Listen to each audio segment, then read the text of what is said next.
Howdy. Today we're looking at the Akjagara Prime. I had someone request that I review this weapon, and I was more than happy to oblige, as this is one of my favorite weapons in the game.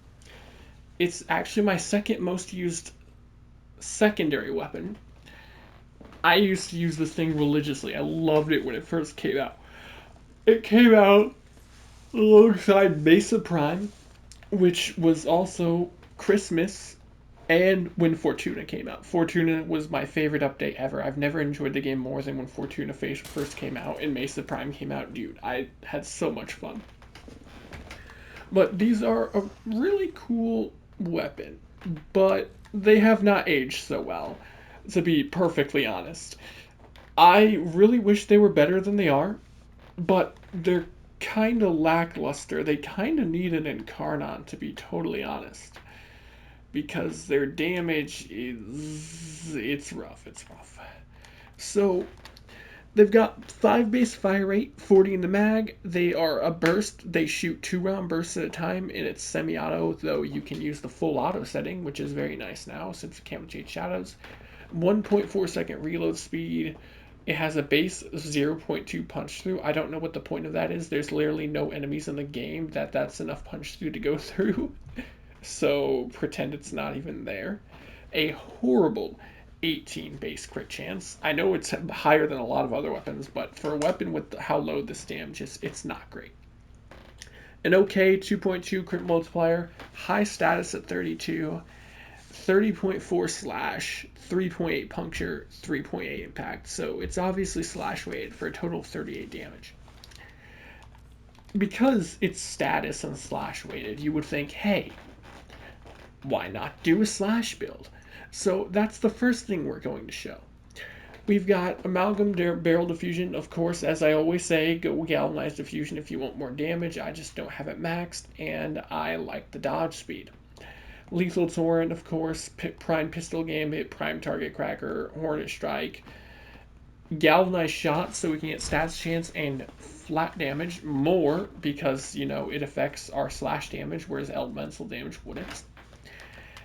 And we are going to get tons of status procs because of secondary encumber. We then have Pistol Elementalist, so we get faster reload speed and status damage, right? 90% multiplicative to slash procs. And then the last slot, we have Embedded Catalyzer, though I'm not quite sure what to run in this slot. I mean, you can really... sorry for the yawning. You can really just sort of run whatever here, but it's rough. It's really rough out here. There's not a lot of great other options to go with. You could, I don't know. I kind of just like this because it gives a lot of status chance. You can go more fire rate though, I suppose. Despite it going up to 11.6 because it's, you know, a semi-auto weapon, it does still cap out at 10. Even though it says it goes higher. I don't know why the stat doesn't go higher than 10 on some, but it does on others. But if you put more fire rate on than this, if I slapped on Numeric Agility, it's not going to increase it anymore. So anything past 10 is pointless. That being said, though, we still go from 8 to 10 at the very least with Gunslinger. So it's still a nice fire rate increase. And we can hold down the trigger because, like I said, full auto setting is now a thing. So we don't even have that high of crit chance. So we only have a 51.7%. We are going to need a first kill before we can start getting our extra damage going. So, you know, Guncio, that is. I don't know why I couldn't think of what it was. There's our first stack of Guncio. And it's doing better. Second stack of Guncio. It can kill now in one magazine. Third stack of Guncio. If you're lucky and you get a 5-up proc with Encumber, you're going to have much higher damage. If you're not, then, well, you kind of have to wait out for them to burn. The problem is, it takes... Oh, I'm out of ammo now. The problem is it takes us like an entire magazine to kill one enemy. Whereas if I wanted to use like a slash pistol, Spectra Vandal is going to kill them in, I don't know, roughly 6 ammo out of the 80 in the mag. 10 at most. So to have to use an entire mag and then still wait out for the slash to kill is rough, to say the least. We can outsource viral from something else, and that'll make it a lot more effective. So let's say we were to, here, let's go over here. We have height of slash waiting that Nourish shouldn't ruin our slash procs. So let's say we were to use this build, right? Because I know a lot of people use Nourish. Let's reset these enemies. Cast Nourish. Come back over here. And now we're going to have to build up our Guncio stacks again, of course. Until that our damage will not be as juicy as one would like. It's much better now because we're able to get those slash procs so fast. And we can kill, wait, I did not mean to try to finish with that guy. What? Didn't even do damage. Okay, then. We can kill in about half the magazine now. Yeah, you can see 20. That was exactly half a magazine. It's much better, but still, there are significantly better options if you're gonna go for a slash-based secondary weapon. Granted, this is a very fun weapon. So if you want to do it like this, you know, by all means, there's nothing stopping you. You can use other ways to buff the weapon to make it do even up to level cap. You can make most weapons go anywhere in the game. So if you really like it, use the weapon. Now, that's not to say this is the only way of building the weapon. There are other ways of building the weapon. So we could go Corrosive Heat. I did try Pure Heat earlier, but Corrosive Heat's definitely better. I mean, you know, makes sense. So we've got Cascadia Flare for our base damage.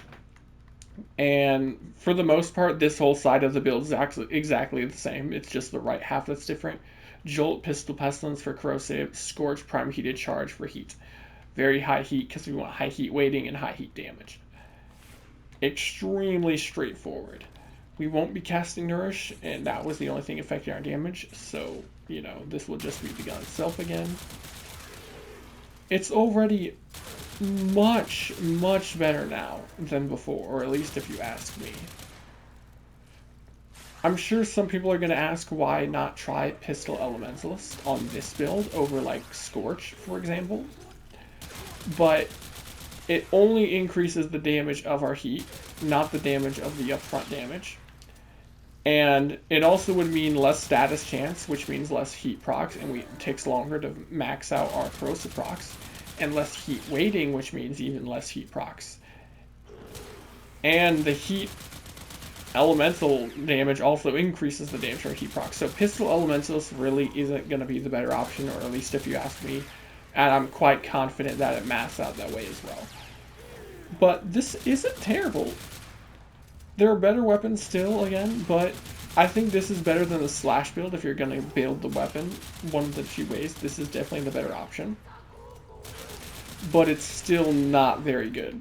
Or at least not in comparison to a lot of the other options. Like, this is a primed dual pistol with questionable stats.